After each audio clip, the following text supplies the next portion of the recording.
Katuka Afilika Reparive Monogachet Iditili Kinshasa. Yeah, Izolele Vovako Untudila Efe. Waneno Benso de l'humanité.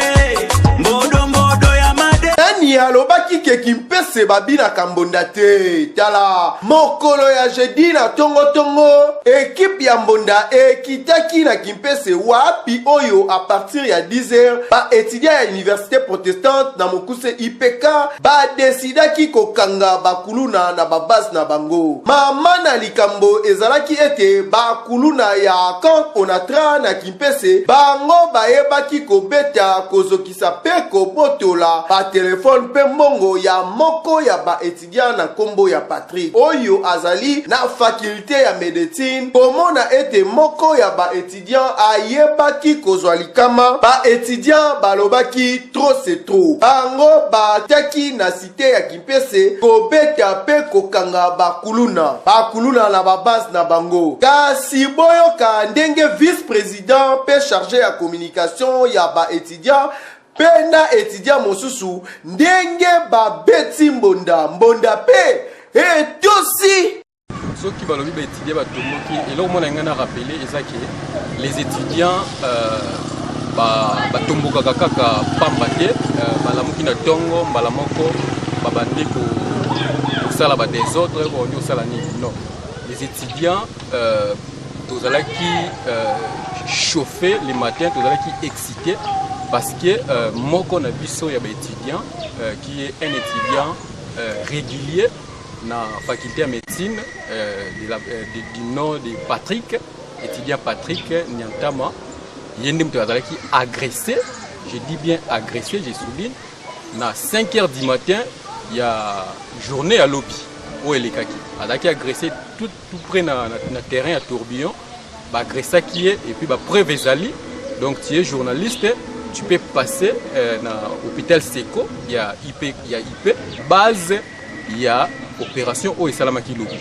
Donc il y a un monde et même qui bisoto agir na niveau. On a tellement bakuluna toyebi bien na kipesi ba base ndenge zali. Ba base bazana bazo opérer matin midi soir. Ba mama na ba wenze bazo teka malamu te. Mutabimaki na tongo azozonga na ndako na ye aza inquiet. Azoyebate akokoma malamu ou bien akokoma ndenge nini. Azokobanga kotambola na mbongo na ye oyo autai koteka oyo autai kozwa salaire na ye. Alors yangwana excitaki biso ba étudiant to bate ba base eza koni na Kimpese. Ba base eza koni toyebi ke awa des risques azalaka awa. Toyebi ke na quartier premier bazalaka awa. Toyebi ke na nini na Guado bazalaka sika tel. Toyebi bango bien bisika bazali et puis la police pe eyebi bien batwana bisika bazali.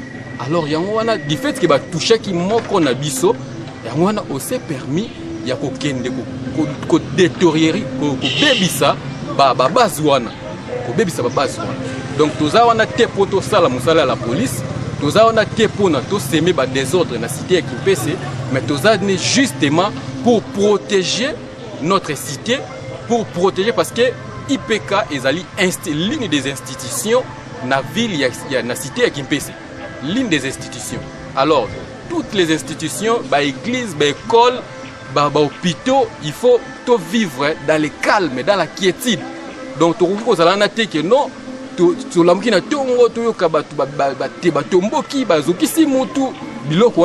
permettre à alors, je souligne et je tiens à souligner, IPK, les étudiants de l'IPK ne sont pas là pour faire le travail de la police. Et tous avons un petit pour semer des ordres. Donc, papa, maman, se rassurer que les étudiants, cadre.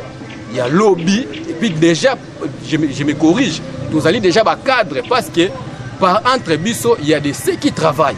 Personnellement, le motivé c'est là que ba délinquant bato bazaki bossa makambo za dignité na mise à l'état ba toucher ki moko ya baninga na biso l'état na bango ba toucher ki tidia moko ba sala bango le remoroté vers 5h du matin attendre comme citoyen nyoso. Les gens sont permis à retoucher et puis à blesser sérieusement. Et par là, il y a un motif qui personnellement on a fait à partir et puis na collègue tout ça qui est belé pour toute cette opération. D'accord. Le message nous relancé ça que mes frères, sœurs, tous à sérieux dans la vie. Hein? On est des jeunes. On est des jeunes. Alors on ne doit pas se laisser emporter dans la fitité de Bouzoba. Ce sont des gens qui raisonnent et des gens qui comprennent des choses. Comment tu peux te permettre ça va pratiquement ça qui est pour tout et l'eau comme mon côté. Donc je sais que là non mais peut-être bref, le message nous relancé ça que je vous supplie pratiquement pour ça là de quoi apporter bien l'eau comme mon côté. Et soukaki wanate étudiant oyo azwaki likama yepe abetisi mbonda na kotala ete bana ya kuluna batika mosala oyo na yango toyoka eleleli ya mbonda ye beta na yo yaya ngara vandaka awa za ikija na ipeka lobi na tongo na bimi à 5h05 à la maison. À partir de là, on a 5h05. Parce que nous avons un programme, nous avons un cousin dans quartier 3. Nous avons un programme, il y a un camion qui est vunda comme ça, il y a un mangemo. Quand on a bimi, 5h15, na komi na bification na André Seko par rapport à Nzela qui est moana. Na komi place wana, na moni 5 jeunes garçons ba intervenir ngai. Ba tuninga oké wapi. Il fait déjà jour et ça problème na bidoni parce que dans na semaine bi obotika bi ko sala biloko bozo sala wana malaba ko ba saisir kana nzoto babandi ko bulisanga je savais que bazaki na posa mbongo mais nazaki pe na mbongo teke peut-être moi kanti ya mbongo ba kozwa comme ça ba kima rien te babandi ko bulisanga wana na bundani ti bamonike nazo résister bazwi libaya bazaki na maboko ba betinga na mutu ai na cédé malamoko Dans la monnaie, je na mutu makile bimé belé. Tatiki, parce que téléphone m'a passé linga pantalon. Na moi baba miete zalaki nanga linga kina ibitaki soki kombe zalaki wana. Mais parce que moi téléphone nanga ya bien.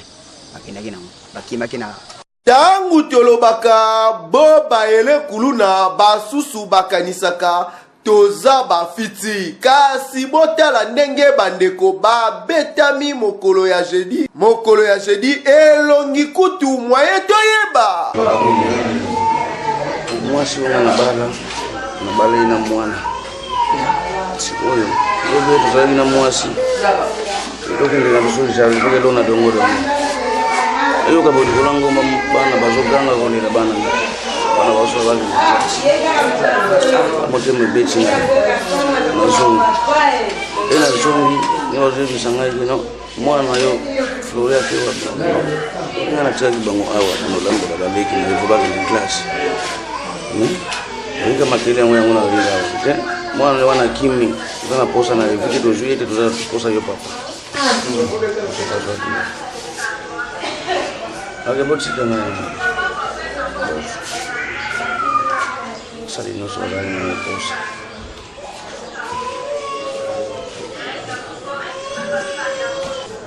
mwana ngai bamoni bayaki mpona mwana bakuti ete kali bazwinga papa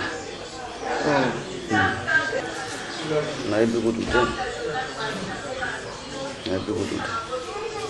mwana kendaki wapi siku ozalaki yo moko na ndako ena banoke bilanga na mwasi etokomeka likolo wana yoki makelele na nsima na ndako kelele bana bakomoganga kolela ata wana sikoyo groupe yango ekomaki ale bana bakomi olela lelo ta wana mpe mwana oya mobali akimaki baleki na ya basi bazolela alinga na yoki makelele ya bana moke ozonga yebisaki mwasi kezelanga awa nayoka voie ya kerene mpona olela nazonga mosi nayeba soki bazolela mpona nini wana nazonga yakuta groupe na pale o mwana noyo akimi foto ozwa yo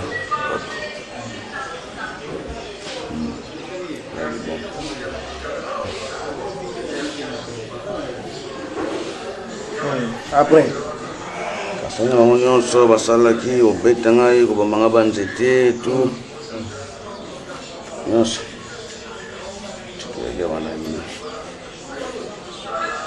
selo batu mpe batemoin oyo tokutaki na hôpital ya ime na service ya orthopédie bakuluna babetamaki mpe bazokaki na ndenge ya kosakana te pe lisusu bamemaki bango na Ntwambwazi kokoma bango na ime na mwangonga moke likambu ya kokamwa bakuluna batie na bango poa na bapota na bango musala wana ko batira wana eza musala te baninga na bango penza lobi banio kwa makiko e bate lokwa bantiko babat musueza makasi mene bazaela kilobi zaiki bien nga namonaki bango te me nayoki kaka na rapport ke bazalaki penza na bablessure très grave ebongi batika mosala wana bayeba koluka moyen ya kovivre kosala neti baninga na bango ndenge bazosala bamosusu bazosala bajardin